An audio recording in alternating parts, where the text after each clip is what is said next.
I start करते हैं अपना नेक्स्ट शॉर्ट क्वेश्चन जो हमारा क्वेश्चन नंबर 5 है। A sinusoidal alternating voltage of angular frequency omega is connected across inductor of inductance L and resistance R। Find the mathematical expression for instantaneous voltage, instantaneous current, average power of the applied voltage and draw the power curve. आपने इसमें वही जो है instantaneous current, power और इसके अलावा voltage की values को फाइंड आउट करना है। और हमारे पास जो सर्किट है वो RL सर्किट है। इससे पहले हमने R सर्किट देखा, उसके अलावा RC, और अब हम RL सर्किट को देख रहे हैं। इसमें आप देखें कि हमारे पास R है और L हमारे पास कनेक्टेड है इन सीरीज़, और इसमें जो वोल्टेज है वो है V is equal to V M sine omega T, और I जो है वो I M sine omega T minus five. I M sine omega T minus five का मतलब ये है कि हमारा जो करंट है इसमें वो लैग कर रहा है।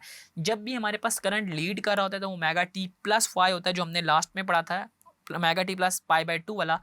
अब इसमें फाइव है और यानी कि मतलब है करंट इसमें लैग कर रहा है और वोल्टेज हमारे पास लीड कर रहा है। इसके अलावा आपने इसमें करंट को ऐसे भी फाइंड कर सकते हैं, इसका जो ये वोल्टेज कर्व है उसको देखें तो हमारे पास हॉरिजॉन्टली वी आर है जबकि वर्टिकली वी एल है। क्योंकि हमारे पास आर एल सर्किट है तो वी आर का मतलब है जो हमारे पास हॉरिजॉन्टल इन फेज वाली होगी वोल्टेज और करंट इन फेज होंगे, जबकि हमारे पास वी एल में डिपेंडेंट एक्सिस है और वो हमारे पास वाई एक्सिस के क्रॉस होगा। और वी जो है हमारे पास हाइपोटेन्यूज बन रहा होगा, तो अकॉर्डिंग टू पाइथागोरस थ्योरम हमारे पास जो वी है वो इस तरह बना होगा V R square into V R square plus V L square. और जब इनका अंडर रूट ले लेंगे तो हमारे पास v is equal to under root V R square plus V L square आ जाएगा। वी आर की वैल्यू और वी एल की वैल्यू को पुट करके आई को हम बाहर निकाल लेंगे अंडर रूट से, क्योंकि आई दोनों में स्केयर आ रहा होगा तो हमारे पास अंदर जो टर्म रह जाएगी वो आ जाएगी R square plus X L का स्केयर। अब आपको ये चीज़ पता है कि I is equal to V by G होता है अकॉर्डिंग टू ओम्स लॉ, यानी कि वी ओवर आर होता है, उसमें आर जो है यानी कि जो जेड है इम्पीडेंस टोटल वो इंडक्टेंस प्लस इंडक्टिव रिएक्टेंस के इक्वलेंट है। तो यहाँ से जो z की वैल्यू है वो आपके पास क्या आ रही होगी आर स्क्वायर प्लस एक्सएल का स्क्वायर।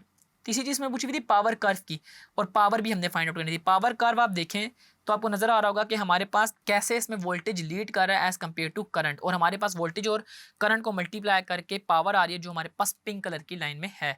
ठीक है, और ये हमारे पास पावर का जो फार्मूला है जो हमने फाइंड आउट किया कि जो P है वो मल्टीप्लाई होकर आती है V को और I को। V M I M over two into cos phi आ जाएगा। अब इसमें टू जो है उसको हम ब्रेक कर सकते हैं under root two into under root two करके। Under root two into under root two करने से हमें होगा क्या कि ये हमारे पास आर एम एस में भी कन्वर्ट हो जाएंगे, और हमारे पास जो आखिरी टर्म बचेगी वो वी आई कॉस फाइव आ जाएगी। कॉस फाइव का मतलब मेरे पास पावर फैक्टर, अगर मैं इसको ट्राइंगल से निकालना चाहूँ तो वो क्या होगा बेस ओवर हाइपोटेन्यूज, क्योंकि करली ब्राउन हेयर होता है और बेस हमारे पास वी आर है जबकि हाइपोटेन्यूज मेरे पास वी है। तो कॉस फाइव मेरे पास आ जाएगा वी आर ओवर वी। इनकी मैं वैल्यू पुट करूँ आई आर ओवर आई जी, तो आई आई कटेगा तो मेरे पास आखिर में टर्म बच जाएगी आर ओवर जी। और पी को अगर मैं इनके अंदर पुट कर दूं तो I G into I over R into G, G और जी कैंसिल हो जाएगा और मेरे पास रिमेनिंग जो टर्म बचेगी वो आएगी P is equal to I square into R. तो अगर आपके पास पेपर में इस तरह का क्वेश्चन है तो आपने इसी तरह सबसे पहले आर एल सर्किट को ड्रॉ करके इसकी दोनों इक्वेशन जो है V M sine omega T और I M sine omega T वो बता देनी है। उसके अलावा आपने करंट को फाइंड आउट कर लेना है। करंट को आपने कैसे फाइंड करना है वी ओवर आर करके, और जब वो आपके पास आ जाए तो उसके बाद एट दी एंड आपने पावर निकाल लेनी है by using multiplying the instantaneous voltage and instantaneous current.